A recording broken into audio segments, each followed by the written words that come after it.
Hello, everybody, and welcome back to the Curious Company. In this week's episode, I will talk about how to live a better life. Well, how to live a better life is clearly not a question most of us ask ourselves on a daily basis. However, if you're watching this video, it's more than clearly you're not an average person. Moving on, sometimes I do feel like we humans, especially lately with social media and technology, we tend to overschedule and overstimulate ourselves. But still, at the same time, the majority of us, we're still feeling alone. Like, although we live in one of the most connected times in human history, we still gravitate to look down to our phones rather than engage in meaningful conversations. Just ask yourself, when was the last time someone asked you how you were doing? Or more importantly, when was the last time you asked someone how they were doing? In another note, how is it that although by many nutrition experts, we are considered overfed, but still at the same time, we are malnourished? You might be asking where I'm going with all of this, and the whole point is to answer my question, how to live a better life. And I'm gonna do it by playing some good old billiards. In my opinion, humans have different facets within this thing so-called life, and in order to live a better life, you have to master and balance these facets. So let's begin at my favorite place to start, the beginning. Perhaps you have several goals or things you want to do or accomplish within your life, right? However, my first facet always starts with health. No matter what you want it to be or where you want to go, there is no question you can do it without being healthy. It's gonna be really hard for you to climb a mountain when you're laying down in the hospital. Therefore, let's begin with health.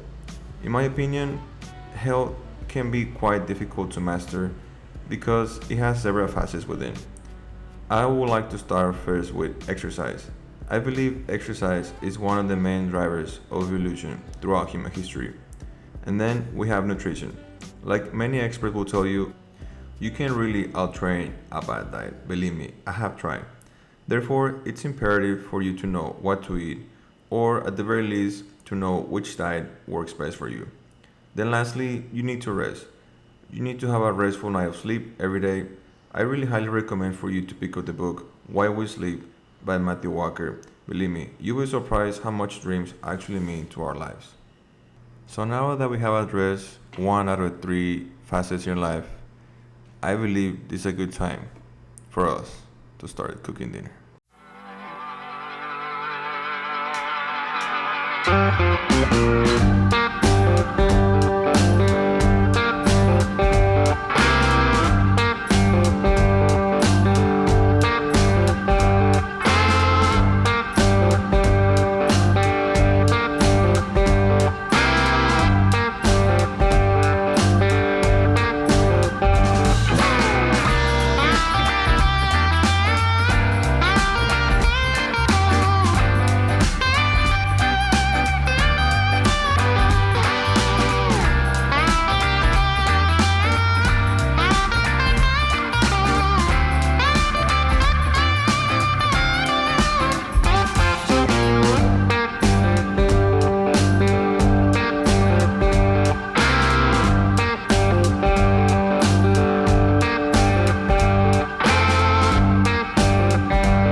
Okay. So now that we finished eating, we have to go back to work. So now the second part of the facet of lives is your career. It's activity that you do to produce goods and or services within society in order for you to generate an income. And this so-called career or your job or your passion project, whichever way you prefer to call it, it's what helps you survive within our society. Then you can take it to the next level and save some of that income and invest it. You can invest it in yourself and you can invest in other people and you will get rewarded because of that. And these so-called rewards are what most people call dividends. However, in this facet of our lives, I believe it can be really easy for us to be overtaken because oftentimes you might be really, really focused on your career and we forget to take care of ourselves. We forget to take care of our health or our relationships. Oftentimes, too much work can lead to career burnout, but at the same time, too little of it and you will not be making any progress in your career facet. It's very similar to yin and yang or like order and chaos. You can have too much of it, but at the same time, you can have too little of it.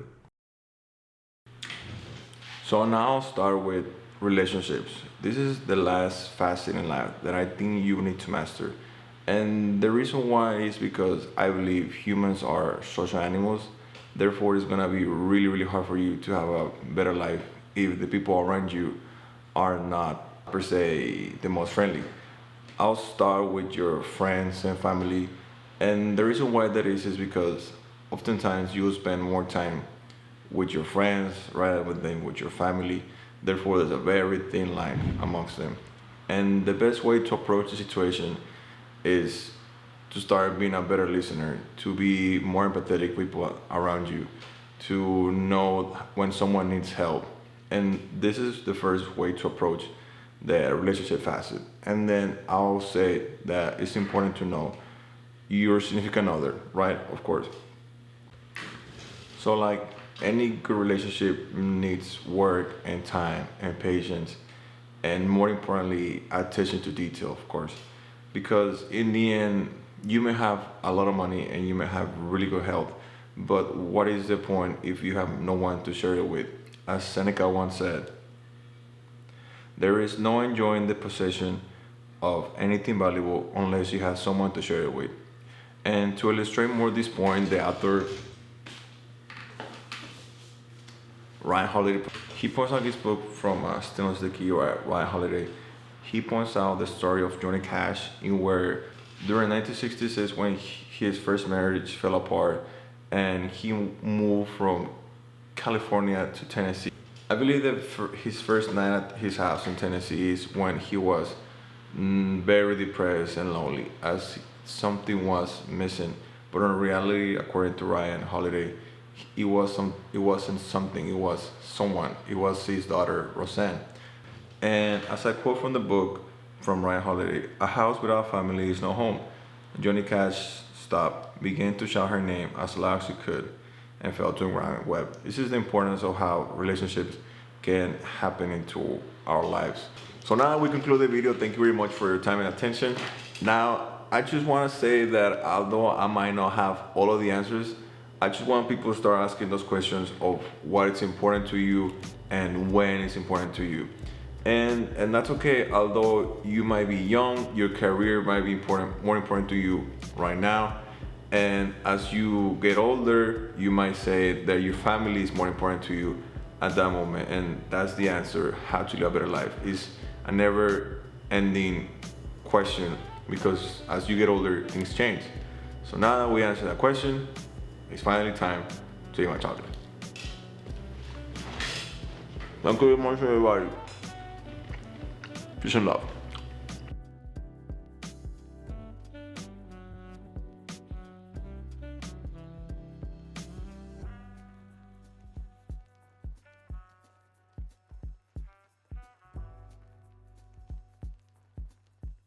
Nah, I didn't like that one.